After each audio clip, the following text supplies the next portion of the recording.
বাংলাদেশের ইতিহাসে এই প্রথম যারা ডুপ্লেক্সের ভেতরে এই ধরনের সেন্সর সিস্টেম, মানে ডুপ্লেক্সে কিন্তু অনেকেই সিঁড়ি করেন, তো আপনারা কিন্তু এই ধরনের সেন্সর সিস্টেম, জাহাঙ্গীর ভাই একটু দেখাবেন আপনি হেঁটে। এই যে এটা কোনো সুইচ চাপা লাগবে না, সুইচ চাপা লাগবে না, এক পা দিয়ে হাঁটবেন, অটো জ্বলবে, আস্তে আস্তে জ্বলবে। দেখেন আবার 1 মিনিটের মধ্যে আবার অফ হয়ে যাবে।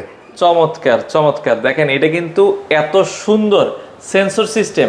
আবার এটা বন্ধ হয়ে যাবে, আবার যখন আপনারা হেঁটে নামবেন এটা কিন্তু হেঁটে নামলেও জ্বলবে। আচ্ছা, হেঁটে নামলেও কিন্তু জ্বলবে, তাই তো? আচ্ছা, খুবই চমৎকার। তো সেক্ষেত্রে ভাই এগুলো এই ধরনের সিঁড়ি করতে খরচ কেমন লাগে মূলত? এটা হচ্ছে বিভিন্ন ধরনের দিয়ে করছি তো, এটা এই জন্য এটা কোনো স্কোয়ার ফিট হয় না, হয় না, এটা প্যাকেজ হিসেবে আর কি। প্যাকেজ হিসেবে যে এখানে কি ইউজ করেছেন আপনারা? এখানে ইউজ করছি আমরা 3 প্রকারের কাঠ। আচ্ছা আচ্ছা আচ্ছা, কি কাঠ? ওক কাঠ, বিচ কাঠ, তারপর সেগুন কাঠ। সেগুন কাঠ।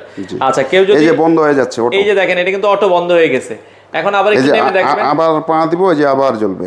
আচ্ছা, এটা মাত্র বন্ধ হয়েছে, তো সেক্ষেত্রে এই যে আবার কিন্তু জ্বলা শুরু হয়েছে, দেখেন। হ্যাঁ, খুবই চমৎকার। এটা একবারে নিচ পর্যন্ত কিন্তু দেখেন জ্বললো।